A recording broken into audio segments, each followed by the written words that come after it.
This is an introduction to using rubber mutes while tuning a piano.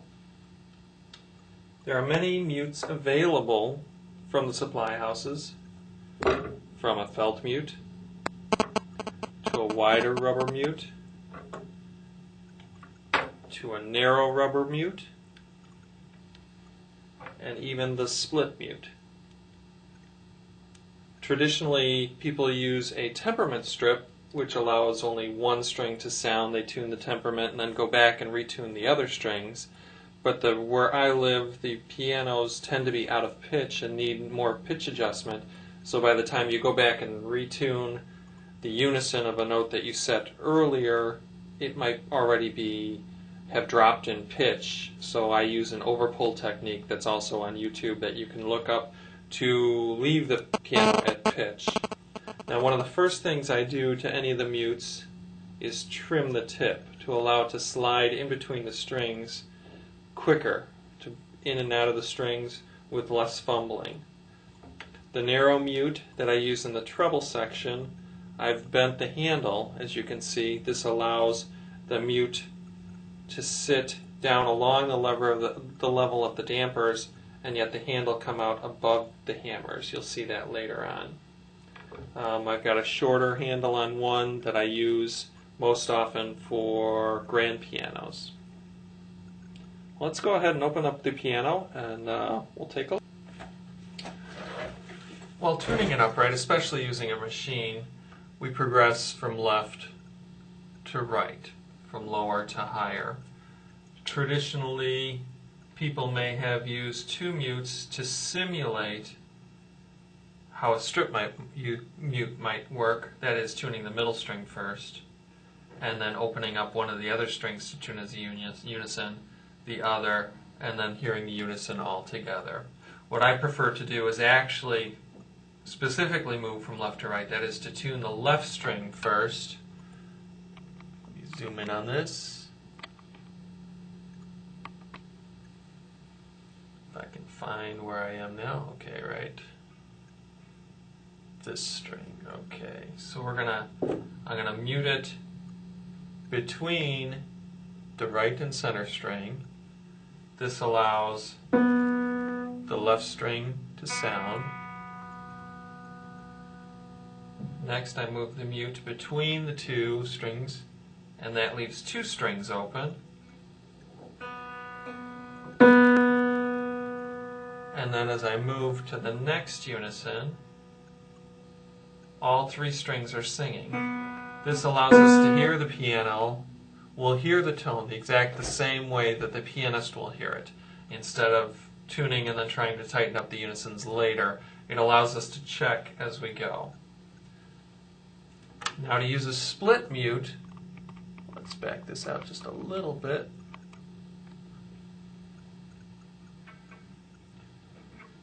See how it fits around the unison, leaving the center string open.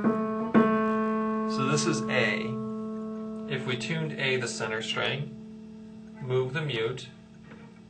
Now we can tune A, the left string, to the center, move our hammer and tune A sharp, B flat, the center string. As we move again, we have to go back down and catch the right string of A. Next, B flat or A sharp, the left string, and then go ahead and tune B, the center string. We've got three tuned strings for one mute move. If you find yourself having trouble getting the mute in and out with a regular straight mute, a split mute might help you increase your speed. So again, we've already tuned the center note. So the pattern is, we tune the center note, move the mute, go down a half step, catch the right string, then the left string of the next unison, and the center string half step up.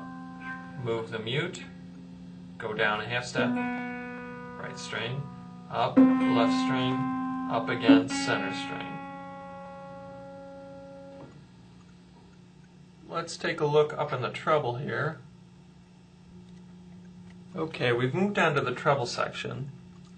And you can see right around the strut, I can take this G, tune the left string.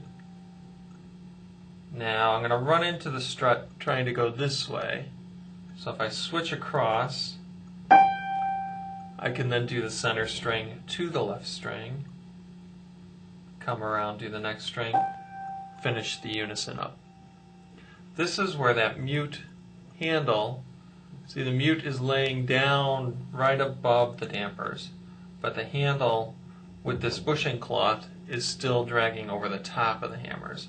That way if the mute should happen to fall, the cloth can actually support the weight of the hammer and keep it from falling behind.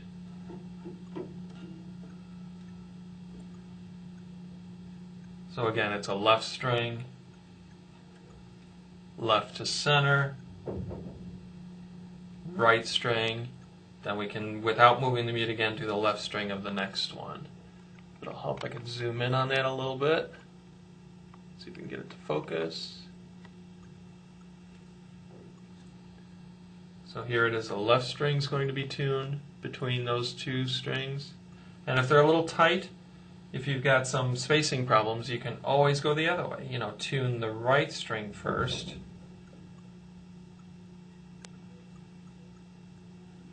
Tune the right to the center to the right, and then finish up the unison. These are spaced fairly well, so there shouldn't be any trouble reaching between the strings. Otherwise, the other option again is using the split mute, which goes around the unison. But this has a little bit more trouble with clearance up among the dampers with this kind of system.